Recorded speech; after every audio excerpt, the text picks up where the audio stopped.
Milwaukee's mayor encourages anyone involved in the large-scale Black Lives Matter protests to be tested for COVID-19 if they are feeling any symptoms.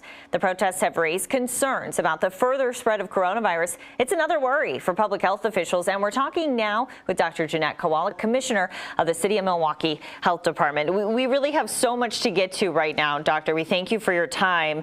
And I guess we'll start with the fact that the City of Milwaukee is really just starting to open back up now. They've allowed dine-in at bars and restaurants. How is that going? It's slow going.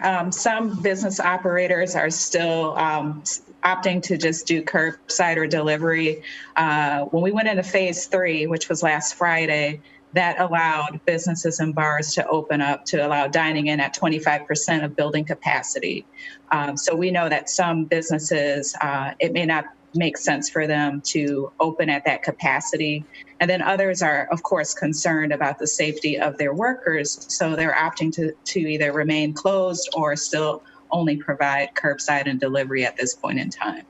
And I've heard the complaint that businesses aren't allowed in the city to be at full capacity yet, but people are gathering in the streets, protesting, of course, not social distancing. So what do you do with the messaging in that as a health department? Oh, definitely. So I just wanted to just acknowledge that our health department, our city and our county declared racism as a public health crisis last year. So what we're seeing now is a reflection of that, where there was an event that happened outside of our community, but resonated with not only our population here, but groups across the country where people are rising up and demanding justice and equity. So we understand that that is connected to what's happening right now, despite us being in a pandemic. But we also understand that COVID-19 has been more so impacting our communities of color, initially the African-American community, now the Latinx community here, and that how those things are like the social and economic determinants of health and how they interplay in the community's ability to mitigate and prevent the spread of COVID-19 is compromised due to some of those racist policies and practices from over the years, which still are evident in many of our health outcomes today. When you look at lead poisoning, when you look at obesity, when you look at violence, you see very similar distributions across our city. So we also know that as Americans, there's a right to assembly and protest. So we are honoring that ability. So we're more so at this point educating the public about demonstrations and protests, and of course, congregating is a way to be exposed to COVID-19. That's where we're at. It's a crossroads, definitely, but again, trying to reduce the spread of COVID-19 while people are exercising their right to assembly and protest. How concerned are you about the numbers, the coronavirus cases this upcoming week in light of all the protests?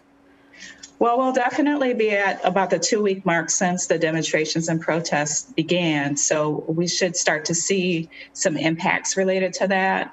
We're right now at about 7,400 cases in the city of Milwaukee and about a little bit over 200 deaths at this point in time. So we'll continue to monitor that. And we also are seeing a number of cases among younger adults and children. So we want to remind people that this isn't just for people over the age of 65 or people with health conditions. Of course, that is still a concern as far as complications from COVID-19 infection or possibly dying from COVID-19 infection. But just because you may seem to be healthy or you're younger doesn't mean you're not at risk, and you're also helping us spread it throughout the communities. We talk so much about racial disparities. It's just been even more noticeable during the coronavirus pandemic. So going forward, I'm curious, what do you think we can do about it, especially considering we know that a lot of, health departments, city government, it's not like they'll have extra money considering what's going on with the economy. So how do you help sort of chip away at this problem? Well, definitely our community is our strength. We shouldn't be moving in a siloed approach. We should be moving together and addressing COVID-19 and the disparities that we have continued to see, not only here in Milwaukee, city and county, but across the country, we're seeing very similar distributions of COVID-19. So I know that sometimes there is some misplaced anger and concern about that, like, well, you're not doing enough or we're not doing enough. But what we are seeing again is how some of these systems that have been set up, we look at redlining, segregation, quality of housing, quality of education, access to healthy foods, you name it, how all of these things play into a community's ability to thrive and take care of themselves. And we're seeing this play out in COVID-19 right now. So there needs to be some continued investment in the community. So we're in essence doing a number of things at the same time. We're addressing the acute situation of COVID-19 as a pandemic, but we're also dealing with more of a chronic situation related to reduced access to basic human needs, the quality of those things, so that people can live healthier lives and live their best life, which is the vision of the Milwaukee Health Department. Well, Dr. Kowalik, we certainly hope to follow up with you in the future. Thank you. Thank you. And you can see my full interview with Health Commissioner Kowalik on our website. She's telling me about the racism she says she's encountered as a professional in her job. You'll find that on the upfront section of WISN.com.